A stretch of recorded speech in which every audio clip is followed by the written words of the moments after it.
חונני, חונני, חונני השם, כי נבהלו עצמוי, ונפשי, ונפשי, נבהלו מאוד. חונני, חונני, חונני השם, כי נבהלו עצמוי, ונפשי, ונפשי, נבהלו מאוד. ואתו השם, ואתו השם, ואתו השם עד מוסאי, ואתו השם, ואתו השם, ואתו השם עד מוסאי. ואתו השם, ואתו השם, ואתו השם עד מוסאי. Bishut Morev et Rabotai, avec les permissions d'Hachem, aujourd'hui on va expliquer un peu sur la paracha de Kitabo. Tout d'abord, si on réfléchit un peu, on voit que la fin de la paracha de Kititse, on parle de Amalek. Enfin, lorsque les Juifs ils ont quitté l'Égypte, et en partant à Sinai recevoir la Torah, Amalek il est sorti leur faire la guerre. Et c'était un désastre. Pourquoi? Parce que lorsque les Juifs ils ont quitté l'Égypte, le monde entier ont commencé à avoir la émouna, la foi en Dieu. Ils ont vu que Dieu était capable de gérer le monde que lui il a créé. Parce que malheureusement à l'époque, les Juifs étaient idolâtres. Les gens se trompaient. Les Juifs croyaient que Hachem, il n'avait pas le temps de s'occuper de ce monde. Parce que Hachem, c'est comme par exemple un roi. Est-ce qu'un roi va s'occuper d'un pauvre? Le roi va s'occuper des gens comme lui, des riches, des gens importants du pays, pas des pauvres, pas des. Surtout, est-ce que vous allez voir un roi qui va aller, je sais pas moi, aller au marché, faire les achats et donner aux pauvres? Non.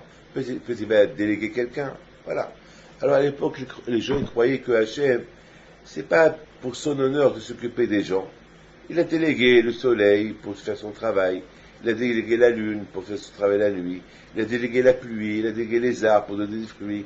Il a délégué la terre pour donner du manger. Donc, ils se sont dit, Hachem, il a nommé des délégations, sauf que lui, il s'occupe, il n'a pas le temps. Ça, c'est faux, ça. Parce que c'est Hachem qui fait tout, hein. C'est Hachem qui s'occupe de tout. C'est Hachem, et Hachem ne délègue pas. Bien sûr, quand je vois il a nommé des tzadikim de le monde, pour qu'on apprenne d'eux à le servir, mais c'est pas eux qu'on va vénérer. Lorsque vous allez au cimetière pour pèleriner un tzadik, vous priez pas au tzadik, vous demandez au tzadik d'intervenir auprès d'Hachem pour vous. C'est pas lui le Dieu, lui c'est un tzadik, lui il est proche de Dieu, lui simplement il transmet votre prière à Akadosh Baruch Hu, parce que lui il est plus proche de Akadosh Baruch Hu, parce qu'il se peut que nous ne sait pas bien faire la prière, il se peut que la prière n'est pas valable, et on ne sait pas toutes les fautes qu'on fait. Donc les tzadikim, c'est pas eux compris, c'est pas eux les dieux, c'est pas eux les idoles, eux c'est rien du tout, ils sont des serviteurs de Akadosh Baruch Hu, comme Moshe Rabbeinu, avec tout ce que Moshe peut être, il s'appelle Eved, le serviteur de Dieu. Il s'appelle Moshe B'Matanat Eko. Moshe était très heureux qu'il ait choisi à être un proche d'Hachem. Donc à l'époque, malheureusement les gens, ils se trompaient beaucoup dans l'idolâtrie. Ils croyaient que c'est eux, ils avaient un pouvoir de Hachem, ils les a délégués à avoir des pouvoirs. Voilà. Mais c'est faux. Donc malheureusement, le monde se trompait. Donc lorsque les Israéliens ont quitté l'Égypte, les gens, le monde entier ont vu que Hachem, c'est lui le créateur. Il n'a pas de délégation, c'est pas lui qui dit, c'est lui qui dit. Lorsqu'il y a eu les 10 plaies, c'est Hachem qui a demandé c'est Hachem qui a provoqué chaque plaie et plaie. C'est pas. D'ailleurs, dans la Haggadah, on ne mentionne pas le mot de Moshe Rabbeinu. Dans toute la Haggadah, le nom de Moshe Rabbeinu n'est pas mentionné. Pourquoi? Pour ne pas arriver à croire que les 10 plaies, ils ont été, toute la sortie d'Égypte, c'était Moshe Rabbeinu qui l'a provoqué. Non, c'est Hachem. C'est Hachem qui a provoqué toute la sortie de l'Égypte. C'est Hachem, Vayer Hachem, comme c'est écrit dans la paracha, dans la Torah, c'est Hachem c'est lui qui était le balabé, le propriétaire. Donc, lorsque les gens, ils ont vu le miracle qu'Akadosh Baruch Hu, il a fait en Égypte, et dans la 40e souffle, lorsque la mer elle s'est coupée, et la main qui tombait du ciel, et ce que Hachem a fait à Paro dans la mer, alors là, le monde entier, le monde entier a commencé à craindre Hachem. Et voilà, malheureusement, les Juifs, ils se sont un peu relâchés.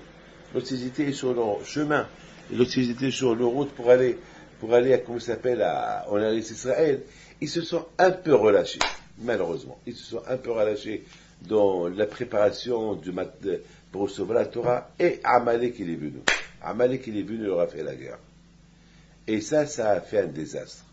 Le fait qu'Amalek il est venu faire la guerre avec les pays d'Israël, les gens ils ont dit, bon, le monde, aucun ne pouvait oser faire la guerre.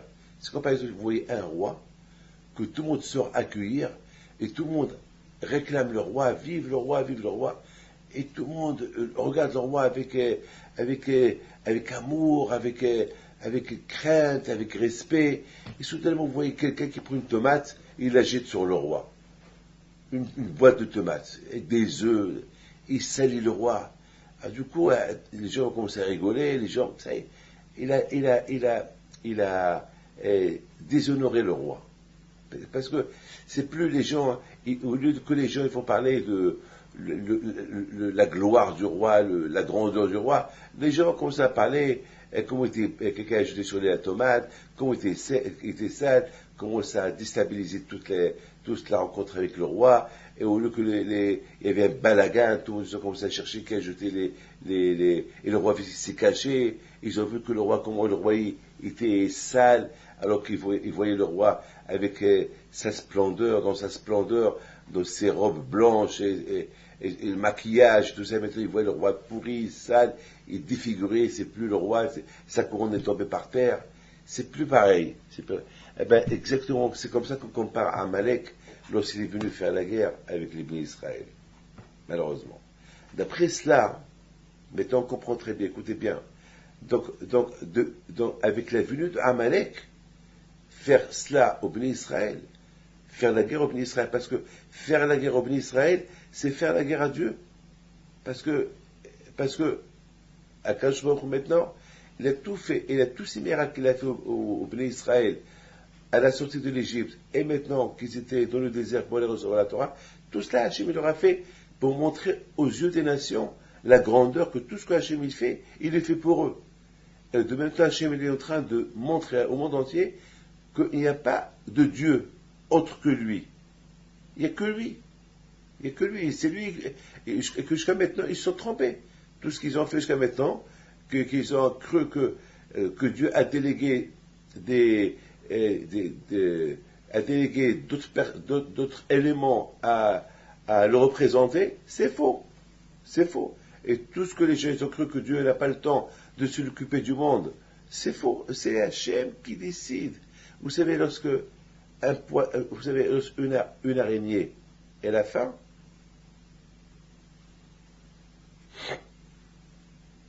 lorsqu'une araignée elle a faim, ben c'est pas lorsque la mouche elle vient vers l'araignée et lui donne à manger, c'est Hachem qui l'a envoyé la mouche pour aller vers l'araignée. Ne croyez pas c'est la nature, non, c'est Hachem. Dans la prière, chaque matin on dit, les venez, que je me surveille, même les petites bêtes, même les corbeaux, lorsque les corbeaux ils naissent, ils sont blancs. Et la maman qui est noire, elle voit le corbeau blanc, et c'est une espèce de corbeau. Le corbeau, il croit que c'est pas ses enfants. Il est boule, il est fou. C'est ses propres enfants, il croit que c'est pas ses enfants. Alors il est lâche. Il sort de la coquille, il voit des trucs blancs. Et lui, il est noir. Il croit que c'est pas ses enfants, il se sauve. Et qu'est-ce qu'il fait à Akadosh Baruch Hu, à ces petits corbeaux-là, les pauvres qui viennent de naître, ils vont mourir. Alors qu'est-ce qu'il fait à Akadosh Baruch Hu? Akadosh Baruch Hu, il a fait que les vers, ils vont sortir de la coquille. Et les petits corbeaux, ils vont manger ces vers-là. Et tout ça, pourquoi Hachem a fait ça? Pourquoi Hachem a créé cette cruauté que la maman des petits corbeaux, il se sauve? Hachem, il veut nous montrer que, regardez, tout ce que je crée, je le surveille. Même ces petits corbeaux-là qui sont délaissés par leur maman, ne croyez pas qu'ils sont délaissés par le moment que ça, ils sont abandonnés. Je vais leur préparer. J'ai déjà prévu que leur repas, il va sortir de leur propre coquille. Ils vont manger les vers qui vont sortir de la coquille. Parce que la coquille va pourrir, et ils vont faire des vers, et avec ça, ils vont vivre jusqu'à qu'ils vont commencer à grandir, à devenir noirs, et c'est là que la maman, elle retourne vers eux, et elle croit qu'elle les a trouvés. C'est extraordinaire. C'est un moussard, c'est une leçon pour nous. Pour ne pas dire que, d'où la parnasse va venir. Et comment je vais vivre? Il y a beaucoup de gens qui ne veulent pas se marier, parce qu'ils disent que si je me marie, avec quoi je vais vivre? Mais il faut qu'ils fassent comme qu'ils ont fait nos parents et nos grands-parents. Et comment l'humanité l'a fait jusqu'à maintenant? Kadosh Baruch Hu, il est là. Voilà, il m'en a Kadosh Baruch Hu. Il y a quelqu'un, par exemple, qui vient, et le pauvre, tout le temps, il a réussi ses études en cardiologie, mais il ne trouve pas de travail. Et chaque fois qu'il trouve un travail, il faut le Shabbat. Et le pauvre, après 2-3 ans, le pauvre, il me dit, Rabbi David, je ne sais pas quoi faire. Je lui dis, qu'est-ce que tu veux faire? Mais je sais, c'est une épreuve. J'ai fait cette spécialité parce que je l'aime. Et voilà, elle est trop demandée dans le monde. Et voilà, je n'avais pas trouvé de travail. Et lorsqu'il a trouvé, il était super content, sans Shabbat. Et après un mois, on lui a dit, monsieur, il faut que tu commences à travailler Shabbat. On annule le contrat. Le pauvre, il a arrêté. Aujourd'hui, il a un autre travail. Il travaille, il fait quelque chose d'autre, je me rachète. Il a réussi. Beaucoup de fois, les gens, ils font des études pour être docteur, ou pour être avocat, pour être je ne sais pas quoi. Mais il n'y a que Hachem qui décide que tu vas être. Parce que nous, on croit que c'est ça, et il se peut que c'est pas ça.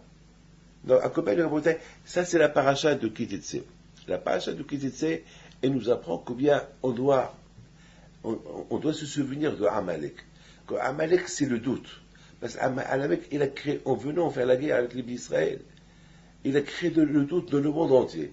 C'est-à-dire que le monde entier, ils ont cru qu'on ne peut pas faire la guerre aux Juifs, surtout parce que le beau Dieu les protège. Et voilà, maintenant, on a vu qu'on peut faire la guerre aux Juifs. On peut leur faire la guerre. C'est vrai, ils ont gagné la guerre, mais on peut leur faire la guerre. Ils sont pas intouchables, ils sont touchables. Donc, Akadosh Baruch Hu, quelque part, il se sent comme ce roi-là, que tout le monde a accueilli, on a jeté sur lui des tomates, et on a sali son honneur. Donc, quelque part, Akadosh Baruch Hu, il dit au peuple d'Israël, la guerre au Amalek éternellement. Mais aujourd'hui, on ne connaît pas ce qu'est Amalek aujourd'hui. On ne sait pas. Mais de toute façon, une chose on sait, d'après Havetz Haïm, que le Amalek, on ne connaît pas. On ne connaît pas celui qui c'est quoi Amalek? Amalek, c'est le matériel, ça fait. Amalek, c'est le doute. Amalek, en venant faire la guerre aux Juifs, c'est comme s'il a fait la guerre au bon Dieu. Il a créé un doute. De le monde, un doute. Est-ce qu'il y a Dieu? Est-ce qu'il n'y a pas Dieu? Est-ce que Dieu protège? Est-ce qu'il protège? Et même s'il protège, on peut faire la guerre. Et peut-être un jour, on va le gagner. Regardez-moi. Et peut-être, je répète. Et peut-être, parce que toujours, le doute, c'est oui ou non. Alors, là aussi, c'est vrai, on a cru que Dieu était fort. On a cru que les Juifs sont imbattables. Ils sont inaccessibles. Maintenant, on voit on peut les battre. C'est vrai, on peut perdre, mais on peut gagner. C'est le doute. On peut perdre ou on peut gagner. C'est le doute. Donc maintenant, la seule façon pour combattre le doute, c'est l'étude de la Torah. La seule façon pour combattre Amalek, qui crée le doute, parce que chacun qui essaie de créer le doute, c'est grave. La seule chose qui peut effacer le doute, c'est l'étude de la Torah. Lorsqu'on étudie la Torah, et on fait les mitzvot, alors lorsqu'on les fait, on les fait bien, et chaque fois on les fait davantage, on les fait mieux, alors on évite et on écarte le doute. C'est ça la bouteille. C'est la seule façon pour écarter le doute. Donc la bouteille, maintenant on comprend très très bien la paracha de cette semaine Kitabo. Dans la paracha Kitabo, elle est un peu spéciale. Cette paracha, elle parle de combien, lorsqu'on rentre, on vient, lorsqu'on arrive en Israël, la terre que Hachem veut nous donner, alors il faut qu'on apporte, lorsque nos terres y donnent des fruits, il faut apporter les premiers prémices, il faut apporter les premiers fruits que la terre, elle nous donne. Pourquoi? C'est justement pour dire, quand je me retrouve, tout ce que j'ai, ça t'appartient. Parce que même, en général, au slum, il arrive, il voit ses champs, il voit les arbres, il voit les premiers fruits. Il est multimilliardaire. Je me rappelle, il y a des gens, que je ne vais pas dire de nom, qui ont des hectares et des hectares et des hectares, des kilomètres et des kilomètres de terre, des fruits.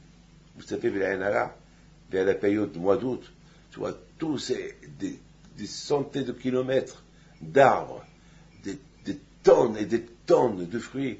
C'est des gens milliardaires qui fabriquent la confiture, ils font l'exportation, ils vendent à gauche et à droite, blé Nara, ils sont multimilliardaires. Et à un moment donné, ils peuvent dire, eh ben voilà, tout ça c'est à moi. Ils oublient que c'est Hachem qui leur a donné tout cela. Malheureusement, l'oubli, il est là. Malheureusement, le Yetzirah, il est fort. Le Yetzirah, il est très très fort. Il est capable d'installer dans la tête de l'homme que tout ce que j'ai, que tout ce que tu as, c'est à toi. Quel rapport avec le bon Dieu? C'est à toi. Tu as travaillé, tu as bossé, et voilà, tu cartonnes maintenant. Tu as bossé, tu as travaillé, tu t'es levé chaque matin, tu as eu des affaires, et tu es intelligent, et voilà, tu as réussi. Le Satan, il peut, d'ailleurs, pendant cette crise de cette année, il y a un juif qui m'a dit, en Amérique, il a perdu quelques centaines de millions de dollars, il a perdu.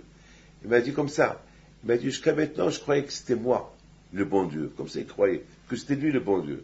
Et il me dit, maintenant, je sais que c'est plus moi le bon Dieu, c'est quelqu'un qui m'a donné, c'est un Dieu qui m'a donné, il me les a repris. Mais c'est maintenant que j'ai réalisé, j'ai jamais eu le temps, alors que j'ai jamais eu le temps pour aller à la synagogue, maintenant j'ai à la synagogue, maintenant je prie. Il me dit, ben, d'un côté, j'ai récolté ce que j'ai semé. J'ai semé le doute, j'ai semé mon intelligence, j'ai semé que c'est moi qui ai tout fait, et ben maintenant je récolte ce que j'ai fait. J'ai plus rien. J'ai plus rien. Et c'est ça, ce que la Torah, elle nous dit.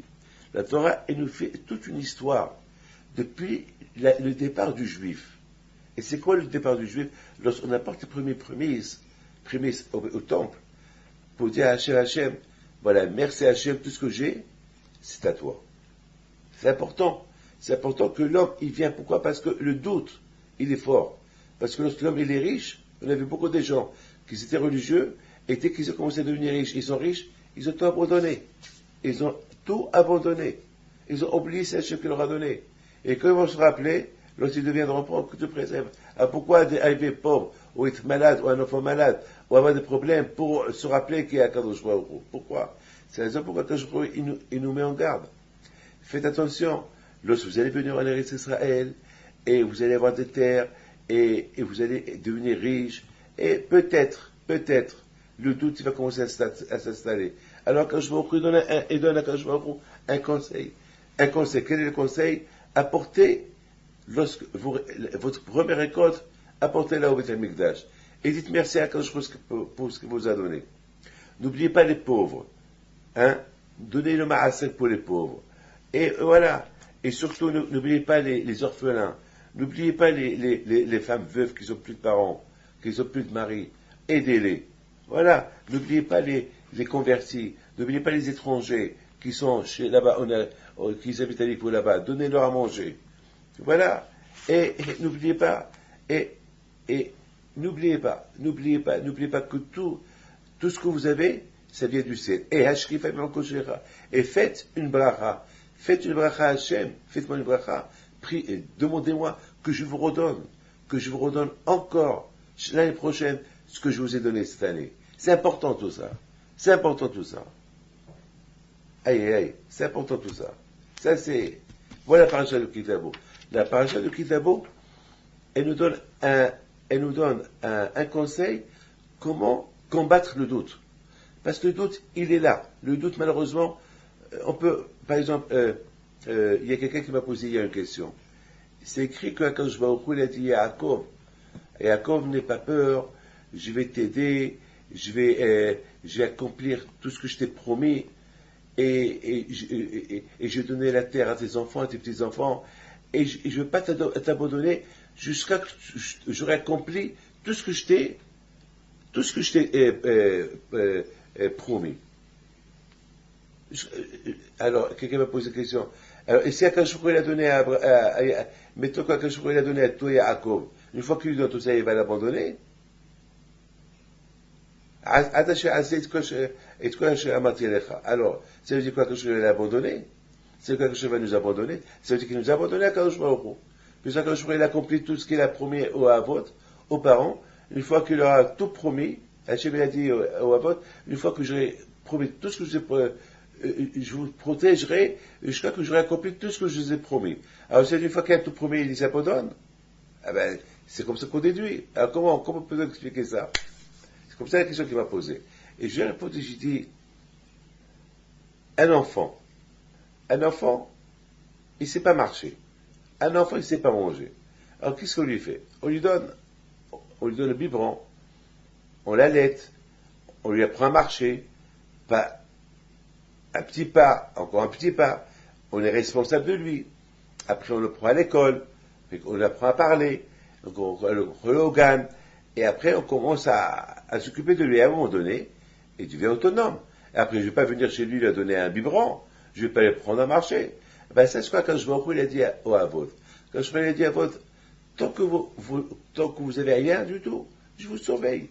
Tant que vos enfants, ils ne sont pas convenus, ils ne sont pas rentrés en Israël, j'ai surveillé. Mais une fois que j'aurai donné la Torah, une fois qu'ils ont grandi, une fois qu'ils savent qui je suis, une fois que j'aurai donné 10 commandements, une fois que j'aurai fait tous les miracles de l'Égypte, une fois qu'ils savent qui je suis, une fois qu'ils vont rentrer en Israël, une fois qu'ils vont s'installer, alors là, il devient autonome. Ah, je ne veux pas encore être derrière eux, comme cet enfant-là. Il n'est plus un enfant, c'est un adulte, mais il marche tout seul. Mes amis, quelqu'un qui ne connaît pas la religion, Hachem, il ne peut pas l'embêter. Hachem, il ne veut pas le punir, il ne sait pas. Mais parfois, quand je vais au cours, il va lui apporter quelques épreuves pour le réveiller, pour le mettre en garde, peut-être pour le réveiller, pour il va commencer à se renseigner, il va commencer à demander, jusqu'à qu'il commence à apprendre. Après, comme ça, il va commencer à apprendre. Vous savez, il y a deux façons d'apprendre qu'il y a quand je vais au cours. Ou par la voie l'éducation, nos parents nous éduquent, voilà, on apprend, on grandit, après on va à la yeshiva, on va à l'école, et on apprend jusqu'à qu'on devient autonome, et on continue notre chemin judaïsme avec toute l'éducation qu'on a eue. Il y a d'autres personnes qui n'ont pas eu d'éducation de leur père, de leur mère, de rien du tout, ils sont complètement perdus, et ça, on connaît. Alors ceux-là, les pauvres, il les en veut pas. Ils n'ont pas eu d'éducation, ils n'ont rien eu. Alors qu'est-ce qu'il va faire ces gens-là? Il les réveille.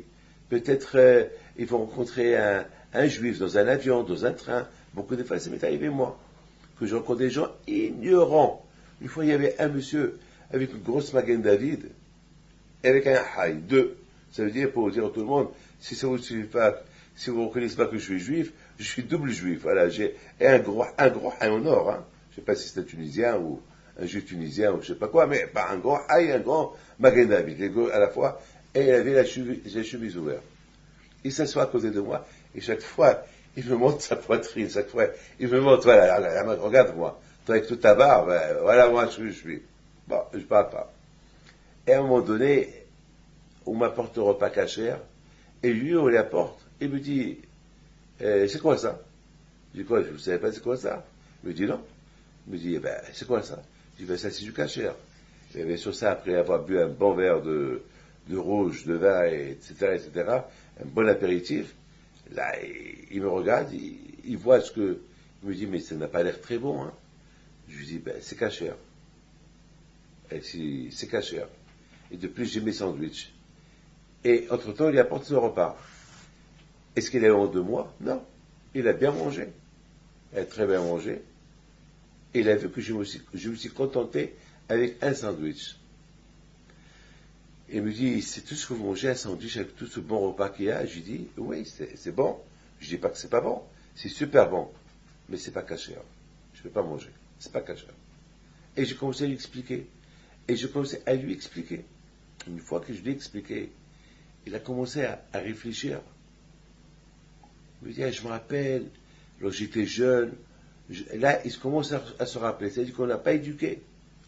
Les pauvres, ses parents, je ne vais pas dire d'où ils sont, mais ils n'ont pas éduqué. Ils n'ont pas éduqué. Du coup, ils sont morts, et lui, il ne leur fait pas Kaddish. On dirait qu'il ne leur doit rien. Au moins, on doit quelque chose à nos parents qui sont morts. Avec tout ce qu'ils ont fait pour nous, on va les aider dans notre monde à avancer de leur Gan Eden, le Kaddish, le Esger. On fait des choses à leur mémoire. Ben lui, il leur doit rien à Dieu parce qu'il n'a rien. Il a rien. N'oublie pas une chose. C'est pas l'argent que nos parents nous laissent comme héritage. C'est ça qui va nous aider. Et c'est ça qui va aider nos parents qui sont morts. C'est pas, cet argent-là, on peut ou le perdre et on va le laisser ici. On ne peut aider nos parents uniquement par rapport à tout ce qu'ils ont fait pour nous, les aider dans l'autre monde. Bien sûr, il y a une obligation de les aider dans ce monde-là, mais il y a encore double obligation de les aider une fois qu'ils ont quitté ce monde-là, ils sont là-haut. Là, on les aide avec les mitzvot qu'on fait. C'est pour ça qu'on dit que le fils, c'est les pieds de son père. Mais malheureusement, si le père, il s'occupe avec faire de l'argent, il hérite à son fils que de l'argent. Eh bien, cet argent-là, ça ne va pas l'aider là-haut. Cet argent-là, elle va être dépensé ici. Alors, ce père-là, qui va le faire avancer alors? Parce que, comme que dans ce monde-là, on avance dans la vie, là aussi on avance dans la vie.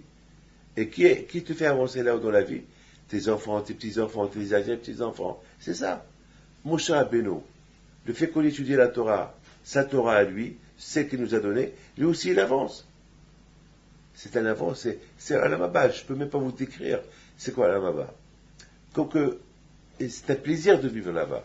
Comme que de ce monde-là, c'est un plaisir de vivre dans la richesse, notre monde, c'est un monde spirituel, et c'est un super monde qu'on ne peut pas imaginer, on ne peut même pas imaginer c'est quoi le plaisir et le bonheur de l'autre monde. C'est la raison pourquoi on fait un Kaddish pour les parents. Et c'est la raison pourquoi il y a un respect aux parents qui sont morts pendant toute l'année. C'est comme ça. Donc, ce juif là-bas, le pauvre, il était perdu. Et pendant quelques heures, j'ai parlé avec lui. Grâce à Dieu, il a commencé à retourner. Maintenant, il a découvert un Kadosh Baruch Hu. Il découvre Hachem. Vous voyez, il y a deux façons pour découvrir Hachem. Ou par la voie naturelle, c'est les parents qui nous font découvrir le bon Dieu, et après c'est l'école et c'est les rabbins, et après on se travaille soi-même. Ou bien c'est Hachem, il nous apporte, il y a pas un hasard, une providence divine qui nous envoie quelqu'un qui nous réveille. Baruch Hachem, dans ma vie, j'ai des milliers d'élèves, des milliers dans le monde, Baruch Hachem, grâce à Dieu. J'ai des milliers d'élèves qui ont découvert Hachem à travers moi. Et j'ai remercié à Kadosh Baruch Hu que je suis venu de ce monde-là, rien que pour faire découvrir Dieu à ces gens-là. Il y a un qui m'a appelé jeudi, de l'Argentine, et me dit merci, Rabbi David, que grâce à toi j'ai fait teshuva et que tu m'as fait découvrir à Kadosh Baruch Hu. Et j'ai dit à mes enfants, que j'ai fait écouter à mes enfants le message, je leur ai dit, ben, ça vaut la peine que je suis venu dans ce monde-là, et pour faire découvrir, déjà que j'ai découvert Dieu moi-même, et que j'ai fait découvrir Dieu même à une seule personne. Donc à Bouteille, vous voyez, c'est pas facile. Le doute, il est là. Et surtout, lorsqu'il n'y a pas d'éducation, c'est même pas le doute, c'est qu'il n'y a pas, c'est que l'homme ne croit pas en Dieu. Le doute, c'est est-ce qu'il croit ou il ne croit pas. Mais il y a ceux qui ne croient pas parce qu'ils n'ont pas, ils savent pas. Donc, c'est même pas le doute. Pour eux, il n'y avait pas un peut-être. Pour eux, il n'y a pas Dieu. Donc, Rabotai, c'est la raison pourquoi Rabotai, la Torah, elle vient nous mettre en garde. Et regardez Rabotai, ce arraché ici. Arraché ici, il était comme ça. Et Adonai et Malta Hayom liot lechal Elohim. Vous avez élu Hachem pour qu'il soit votre Dieu. Hachem et Emechayom. Hachem aussi, il vous a choisi pour faire de vous un peuple, un peuple unique. Mais tout cela, si vous respectez Torah Mitzvot, le seul contact qu'on a entre nous et Akadosh Baruch Hu, On respecte la Torah et les mitzvot. Mais il n'y a pas de contact entre nous et Akadosh Baruch Hu. C'est un problème. Lorsqu'il n'y a pas de contact entre nous et Akadosh Baruch Hu, c'est un problème. Donc, et qui s'est dit Rashi? Hayom Hazeh, pasuk Tetzain, c'est un pasuk extraordinaire. Hayom Hazeh Hashem Elohecha Mitzavecha La'asot. Ça, c'est Moshe Rabbeinu qui a dit ce pasuk le jour de sa mort. Lorsqu'il avait 20 ans, 40 ans après Matan Torah. 40 ans après qu'ils ont reçu la Torah, Moshe Rabbeinu leur dit, aujourd'hui, Akadosh Baruch Hu, il te donne les mitzvot. Quoi, aujourd'hui? C'est pas possible. Mais la Torah, elle a été donnée il y a 40 ans. Il y a 40 ans, la Torah a été donnée. C'est quoi aujourd'hui? Et Rashi dit, il faut considérer chaque jour comme si aujourd'hui tu as reçu la Torah. Il faut considérer aujourd'hui, chaque jour, comme si aujourd'hui tu as reçu la Torah. C'est extraordinaire, ça. C'est extraordinaire. C'est-à-dire que même aujourd'hui, après 3000 ans, ou 3500 ans qu'on a reçu la Torah, chaque jour qu'on se lève le matin, et on va et prier, et on fait des mitzvot, ou on va étudier, comme si c'est aujourd'hui. C'est-à-dire, il faut renouveler il faut dans notre cœur, il ne faut pas que la Torah, elle devienne quelque chose d'ancien, comme quelqu'un qui ne veut pas mettre son costume chaque jour, et se salir, ou bien, je ne veux pas que les gens disent que je mets le même costume chaque jour, ils changent, comme il y a beaucoup de femmes, que chaque fois qu'il y a un mariage, ils vont changer les robes. Pourquoi? Pour ne pas dire, elle a mis la même robe il y a une femme à qui j'ai demandé. Il y avait, pendant l'été, et au mois d'août, il y a beaucoup de mariages, elle a fait 15 robes.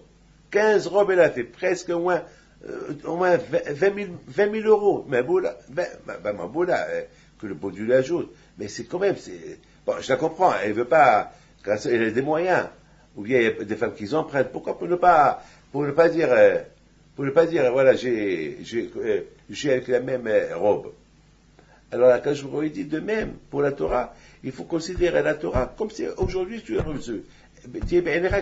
Comme si aujourd'hui tu as reçu la Torah. Et lorsqu'on reçoit, on met un costume neuf le premier jour, on est heureux. Donc mais lorsqu'on met toujours le même costume, toujours on a un sentiment de joie lorsqu'on met quelque chose de nouveau. Donc c'est ce que Akadosh Baruch Hu veut. Il veut pas il nous met en garde que il ne faut pas que la Torah, elle devienne en toi. Je l'ai reçu il y a 3500 ans. Non, je l'ai reçu ce matin. C'est-à-dire, lorsqu'on dit Akadosh Baruch Hu, je l'ai reçu ce matin, c'est-à-dire qu'on couronne Akadosh Baruch Hu chaque jour. On couronne Akadosh Baruch Hu chaque matin. Parce que la Torah, c'est la couronne. La Torah, on l'appelle Keter Torah, la couronne de Dieu. La couronne, c'est la Torah. On couronne lorsque, le matin, je me lève, et je vais à la synagogue, et j'accomplis, de bon matin, je commence à accomplir la mitzvot, je mets une kippa, je fais une tila, je fais la bracha, et je me prépare pour la synagogue, et je fais bien ma prière, etc. Et je commence bien ma journée dans la Torah, dans la Emouna, en Kadosh Baruch Hu. Alors, c'est comme si je couronne la Kadosh Baruch Hu avec cette couronne de la Torah, et je couronne la Kadosh Baruch Hu, Dieu sur moi. C'est extraordinaire, ça, la bouteille. C'est-à-dire qu'aujourd'hui, je couronne Akadosh Baruch Hu pour moi, qu'il soit roi. Le Sachem, il voit que je le couronne, quand je me dit, moi aussi je te couronne, tu es mon peuple. Moi aussi je te couronne, je t'ai choisi. Moi, tu es mon peuple, tu es mon fils bien-aimé. Moi aussi je t'aime. Moi aussi, voilà. Et c'est un échange, un aller-retour. Et moi aussi je te protège. Et c'est important, ça. Et tout cela pourquoi? Pour écarter le doute. Parce qu'Amalek, il existe. Amalek, chaque seconde, avec l'étude de la Torah, avec l'accomplissement des mitzvot, on efface son nom. Amalek, c'est le doute, il est dans l'air. Il est dans l'air. Tout à l'heure, hier, je voyais dans un des livres de Rav Nachman, de Breslev Alav Shalom, qu'il explique là-bas que lorsque quelqu'un il fait une avera, il crie dans l'air. Il crée une mauvaise odeur. Il crée la touma, l'impureté dans l'air.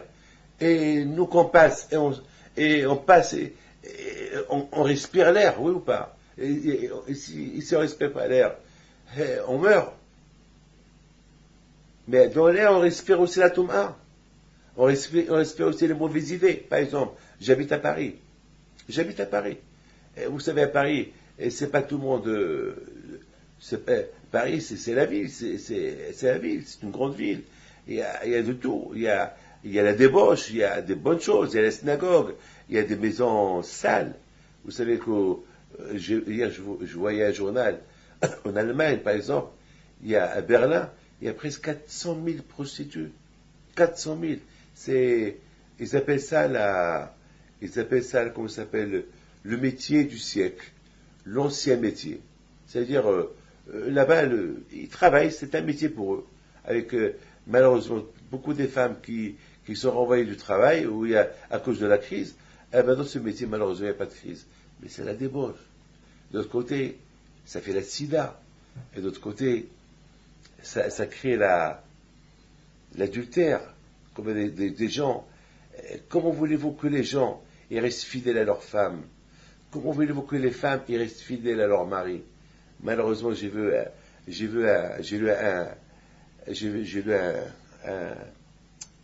un article terrible, terrible, terrible.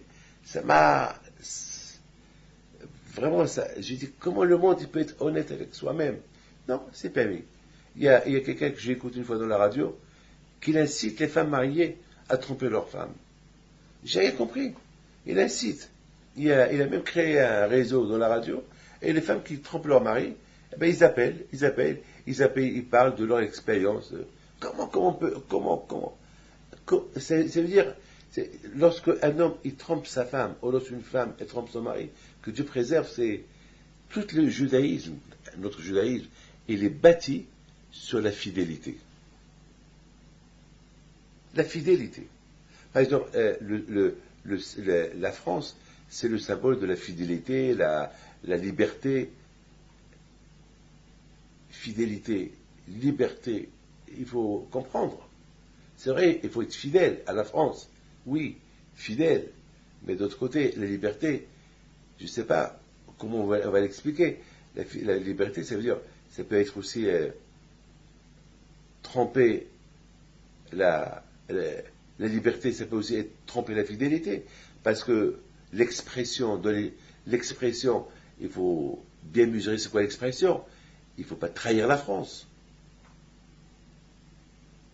Bien sûr, c'est pas parce que je suis libre même à tromper la France, à espionner, donner des secrets de la France à un autre pays, c'est grave. Alors, il faut comprendre, il faut savoir, c'est quoi liberté? Liberté, c'est pas faire ce que tu veux. Il faut savoir aussi c'est quoi fidélité. Il faut bien comprendre, il faut bien savoir où être fidèle, où ne pas être fidèle. Moi, par exemple, je suis français, je suis fidèle à la France. Mais d'autre côté, je suis fidèle à la France, mais d'autre côté, je suis aussi fidèle à la Torah. Et bien sûr, la Torah, elle ne me dit pas de tromper la France. Je suis fidèle, c'est quoi la fidèle à la Torah? Parce que je ne mange pas ce qui n'est pas cachère. C'est pas. Je ferai par exemple que ne pas gêner ni à la Torah, ni à la France. Il faut savoir. Il faut savoir, c'est quoi? Il faut savoir, il faut déterminer l'explication de chaque mot, de chaque lettre. Par exemple, ce que j'ai lu, c'est l'article d'hier, ça m'a donné beaucoup à réfléchir. C'est pas possible. Par exemple, il y a un monsieur qui vient chez moi, il me dit, Rabbi David, j'aime ma femme, j'aime ma famille, j'aime ma religion, mais j'habite à côté d'une maison, là-bas, une maison des femmes, et je suis obligé. Je dis, pourquoi tu es obligé? Ben, je ne sais pas, je suis tenté chaque fois, je suis obligé, et maintenant c'est devenu une naturelle, je ne peux rien faire, et je trompe ma femme, et je ne peux rien faire. Je dis, tu ne peux pas, c'est péché. Alors quitte l'endroit, un magasin ailleurs, sois un homme. Sois un homme. Bon, mes enfants, voilà où on habite. On habite à Paris.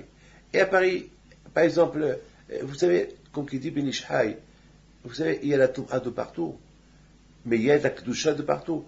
Quand il y a la pureté, il y a aussi la pureté. Baruch Hashem, il y a la Torah. Baruch Hashem, il y a la religion. Baruch Hashem, on croit en Dieu. Nous ne sommes pas les seuls qui croient en Dieu. Baruch Hashem, grâce à Dieu, on éduque nos enfants dans la Torah. Et tout ça, ça efface. Vous savez, d'un côté, on crée l'impureté, et nous, de l'autre côté, on crée la pureté, et ça efface la pureté. Et de l'autre côté, lorsqu'il y a la pureté plus forte, alors ça efface la pureté. Donc, c'est un travail. C'est un travail entre Touma et Kedusha. Donc, c'est un grand travail.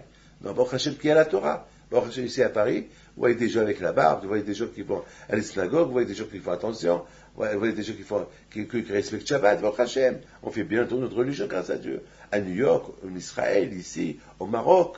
Regardez au Maroc. Il y a quelque temps, en Tunisie, Baruch Hashem, les gens ils vont à Djerba, ils respectent le Shabbat et tout. Et les Arabes qui habitent à Djerba, ils les respectent. Ici en France aussi. Partout, Baruch Hashem. C'est-à-dire que là où vous allez, il y a les deux clans, l'impureté et la pureté. C'est une guerre. C'est une guerre qu'il faut. On n'a pas le choix. Mais si Hasbi Shalom, on ne fait pas. C'est Hasbi que Dieu préserve. Si on n'a pas fait des efforts pour se renforcer dans la Torah, alors, malheureusement, à force de respirer, de respirer cette Toum'a qu'elle est dans l'air, on peut créer un doute. Ça crée un doute dans la tête, et c'est grave. Et c'est la raison, Rabotai, c'est la raison pourquoi, Rabotai, il y a Hachem qui s'appelle le roi. La Torah, elle s'appelle Tiferet. Tiferet, c'est le prestige. Malchut, c'est le royaume. Malchut, c'est le royaume de la Kadosh Baruch Hu. C'est écrit dans la Torah de Paracha d'hier que c'est la paracha des voyages, les 42 voyages que les Juifs ils ont fait dans le désert. Et Akadosh Baruch Hu, c'est ce qu'il a fait. Akadosh Baruch Hu, il a fait tourner les Juifs dans le désert pour réparer, d'après Arizal Akadosh, pour réparer toute la Toum'a qu'il y avait dans le désert. Pourquoi? D'où cette Toum'a il y a dans le désert? Le désert, il n'y a rien. Je comprends. À Paris, à New York, à Tel Aviv, dans des grandes villes où il y a la débauche, où il y a là-bas, avec les synagogues qui est là-bas et avec la Torah qui est là-bas, on élimine un peu la Toum'a. D'accord? Mais dans le désert, quelle Toum'a il y a? Quelle impureté? Quelle clipa? Quelle force de mal il y a dans le désert? Et pourtant, d'après le Zohar, dans le désert de Chour, il y avait beaucoup de clipa, beaucoup de Toum'a. Qu'est-ce qu'il y a dans? Pourquoi le désert? Eh bien, justement, c'est la Kabbalah. Justement, il faut savoir une chose, que la Toum'a, le royaume de l'impureté, comme il y a le royaume de la pureté, il y a le royaume de l'impureté. Et le royaume de l'impureté, il est invisible. Comme le royaume de la pureté, il est invisible. Est-ce que vous voyez un ange? Vous ne le voyez pas. Vous voyez Dieu? Vous ne le voyez pas. Vous voyez il y a un Navi pendant les Brit Mila? Vous ne le voyez pas. C'est invisible. C'est invisible. Eh bien, ça aussi. Lorsque vous faites la prière, est-ce que vous voyez que votre prière monte au ciel? Vous ne la voyez pas. C'est invisible. Est-ce que vous voyez la vapeur qu'elle sort de la bouche lorsqu'il fait chaud? Non. Mais lorsqu'il fait froid, lorsqu'il fait humide, lorsque vous parlez, il y a la vapeur qui sort de la bouche. Ça, vous le voyez. Mais lorsqu'il fait chaud, vous ne le voyez pas. Ben justement,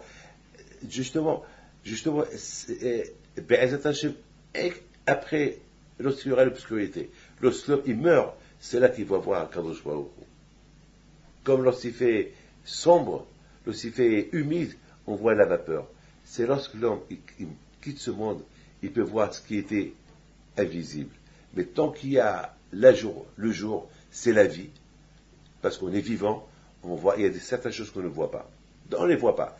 Mais il faut avoir les moyens. Justement, là aussi, c'est ça Amalek. Amalek qui te dit, tu vois rien du tout, ne crois rien parce que tu vois rien du tout. Ben c'est ça Amalek. C'est le doute. Amalek, il veut créer le doute. Donc, à Bouteille, justement, le royaume de la klipa, le royaume de l'impureté, il est invisible. Il veut se rendre aussi fort, il veut se rendre plus invisible. Il sait que dans les villes, on le répare. Ici, dans les villes, il y a des passants, il y a des synagogues. Alors, il préfère garder sa grande force dans le désert où il n'y a pas de passants, où il n'y a pas de passage. Et c'est pour ça qu'on dit que le désert, c'est dangereux. Il est dangereux déjà à cause des animaux qu'il y a là-bas, mais aussi il est dangereux à cause de la force, du mal qui se trouve là-bas. Qu'elle est cachée là-bas. Elle est cachée là-bas.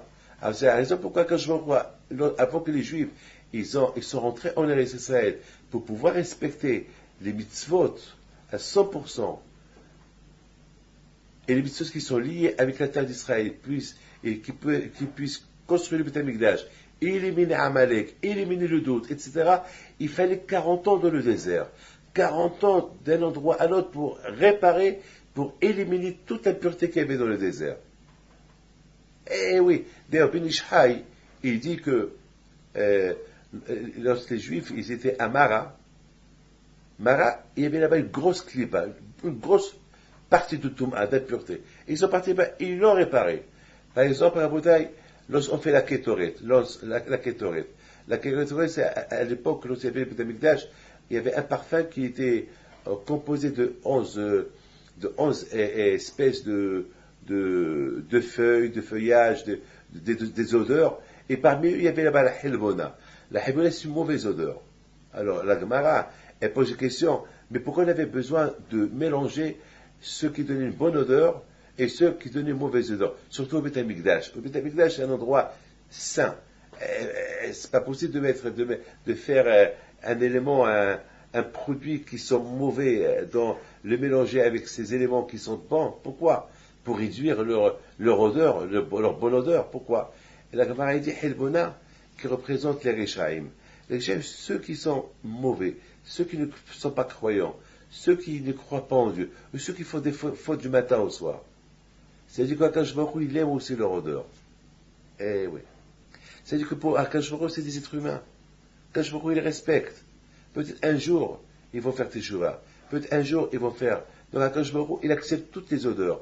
Et les bonnes odeurs, et les tzadikim, et les moyens, et les gens moyens, et les gens purs, et même les gens qui ne sont pas croyants.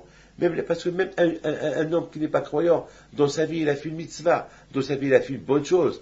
Ne me dites pas que le bon Dieu va rejeter la bonne chose qu'il a fait. Non, il accepte aussi. C'est la Helbena. Il accepte aussi. Il accepte son odeur aussi. Et peut-être, cette mauvaise odeur, ce rachat qui représente la mauvaise odeur, qui va être mélangé avec la bonne odeur, ça risque de, la bonne odeur, quelque part dans l'air, il reste d'être imprégné par cette bonne air, cette bonne odeur-là, et il va être nishpa, il va être influencé par cette bonne odeur, et il peut faire des chouvas. Qui sait? Beaucoup de fois, ça arrive. Un monsieur qui s'assoit à côté de moi, qui n'est pas croyant du tout, et à force de discuter, il commence à avoir des doutes. Peut-être qu'il a raison, ce monsieur-là. Et un jour, je le vois, qu'il a fait des chouvas, il est croyant. Voilà. Mauvaise odeur, bonne odeur, ils sont mélangés les deux, et voilà, et il est sorti de là une bonne odeur. Question, c'est. Mais de l'autre côté, il faut faire attention.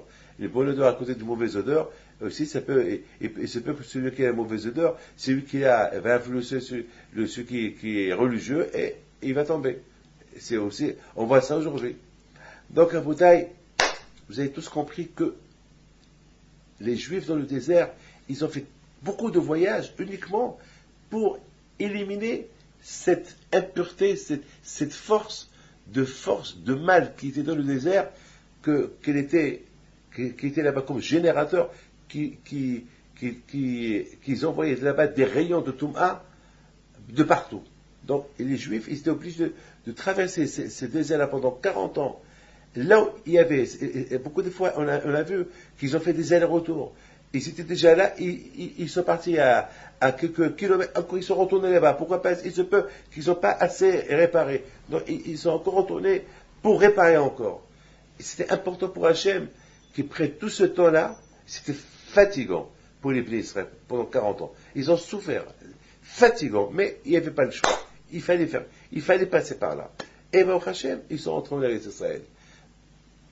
Il faut savoir une chose, que dans la Torah, c'est écrit qu'ils ont campé dans un endroit où il y avait 12. Il y avait là-bas 12 Einot Maïm, c'est comme des yeux où il y avait de l'eau, Einot Maïm, des points d'eau, 12, et il y avait là-bas 70 palmiers. Ah, maintenant, je vous pose la question, quel rapport? 12 points d'eau et 70 palmiers. Et pourquoi il y avait 70 palmiers? C'est quoi? C'est symbolique, bien sûr. Mais Hachem, il ne crée pas des symboles comme ça. Hachem, vous savez, on ne dit pas c'est micré, c'est un hasard. Non, il n'y a pas d'hasard. Chez nous, il n'y a pas d'hasard. Chez nous, on croit à la providence. Il y a toujours, celui qui croit au hasard, c'est qu'il ne croit pas en Dieu. Ça n'existe pas de hasard. C'est Hachem, il faut toujours dire, c'est Hachem. tout ce qui se passe, tout ce qui se fait, il y a la main de Dieu. Justement, il faut qu'on s'éduque de cette main. C'est Hachem, c'est Hachem. Pour ne pas, parce que si on dit hasard, c'est Mikré. Mikré, c'est doute. C'est-à-dire, un hasard. Un hasard. Peut-être, je ne sais pas, où ça. Alors, c'est Amalek encore. Alors voilà, on parle de Amalek. Je vois que je ne veux pas qu'on dit, Amalek, Hachem, il veut qu'on élimine le mot hasard, le mot doute. Il faut qu'il y ait Hachem. Parce que Amalek, il a créé, avant il y avait Hachem, après, à la sortie d'Égypte, tout le monde disait Hachem. Amalek est venu et dit Hachem, peut-être, hasard, Mikré, Hacheka Chabat Derer, hasard, peut-être, Hayesh, est-ce qu'il y a, voilà. Maintenant, nous, on doit combattre cette idée-là de hasard. Et aujourd'hui, c'est le mot hasard, on l'entend du matin au soir. Maintenant, il faut éliminer ce mot hasard.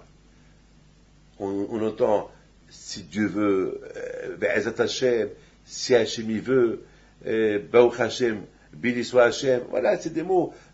Baruch Hashem, grâce à Dieu. C'est pas, c'est un hasard. Non, on écarte, on élimine hasard, on met le nom d'Hachem partout. Donc là, si les Juifs ils sont arrivés à un endroit où il y avait 12 points d'eau, ça représente quelque chose. Eh bien, je pense comme ça. Les 12 points d'eau qui représentent l'union, les 12 tribus. L'union, il faut être unis. Les 12 tribus, l'eau, ça représente aussi la Torah. L'Emaïm et la Torah. Ça veut dire que je dois tout faire pour enseigner la Torah à d'autres. Il ne faut pas que je m'apprends la Torah à moi-même. Il faut que la Torah, je l'apprends à tout le monde. Il faut ce que je sais, lui aussi, il doit savoir.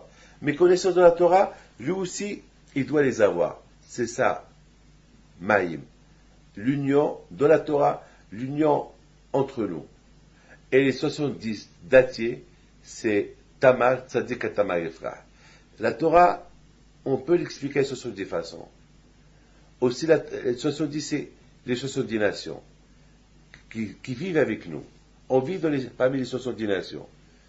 On doit tout faire pour que nous, il nous manque rien, et eux, il leur manque rien. Et de l'autre côté, il faut faire attention qu'on ne va pas s'assimiler avec eux.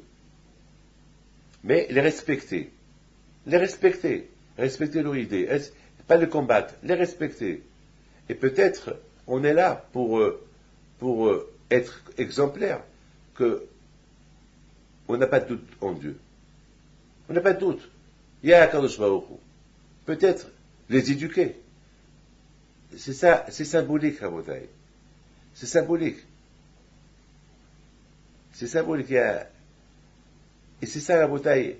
Avant qu'on rentre, n'oubliez pas que lorsque les Juifs ils sont rentrés en Israël, chaque année à Sukkot, ils faisaient comment ça s'appelle, le sacrifice. Ils faisaient 70 sacrifices pour les 70 nations, pour les bénir. D'ailleurs, nous, chaque année, on bénit, en France, on bénit le président de la République. Au Maroc, les gens ils bénissent le roi du Maroc. En Amérique, ils bénissent le président des Américains. En Tunisie, ils vont bénir le président tunisien. En Russie, ils vont bénir le président russe. C'est ça.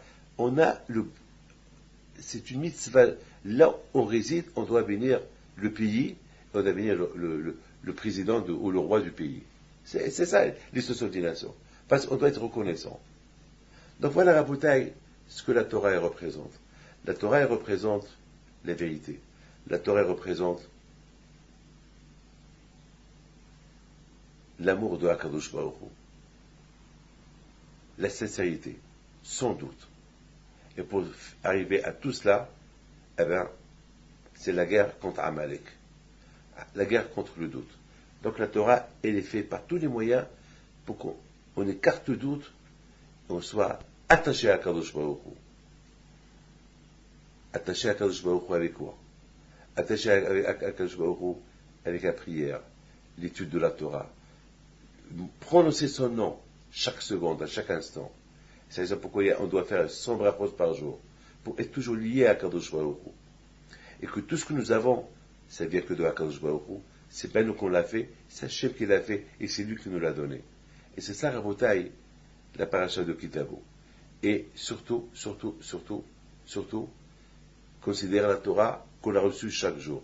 Lorsqu'on considère la Torah qu'on a reçue chaque jour, ça s'appelle éliminer le doute. Ça nous rappelle le jour qu'on a reçu la Torah, qu'on a vu Dieu. Ah, alors lorsqu'on a vu la vérité. Une fois que tu as vu la vérité, il n'y a pas de doute. La vérité et le doute, c'est une contradiction. C'est la vérité. C'est la vérité, c'est le doute. C'est pas la vérité. Donc, lorsque tu as vu la vérité, ça y est, il n'y a plus de doute. Donc, lorsque chaque jour tu considères que tu as reçu la Torah, tu as vu Mahamad al-Sinaï, c'est la vérité. Donc, il n'y a plus de doute. Mais, si tu ne considères pas le jour comme un nouveau jour, comme une nouvelle Torah tu as reçu, alors le doute va s'installer. Et c'est ça, Rabotai, la chose la plus grave. Je vous bénis à vous tous, qu'Akadosh Baruch Hu, il vous aide, il vous donne à vous tous, que chacun de vous, il couronne Akadosh Baruch Hu sur lui, que chacun de vous, il couronne Hachem avec la Tiferet, avec la Torah, comme qui dit Benish Hay, et avec Hachem, qu'on soit tous nos prières comme une Ketoret pour Akadosh Baruch Hu, et qu'Akadosh Baruch Hu, il aura plaisir de nous, et nous on aura plaisir de lui, et que le bon Dieu vous protège avec les ratzon.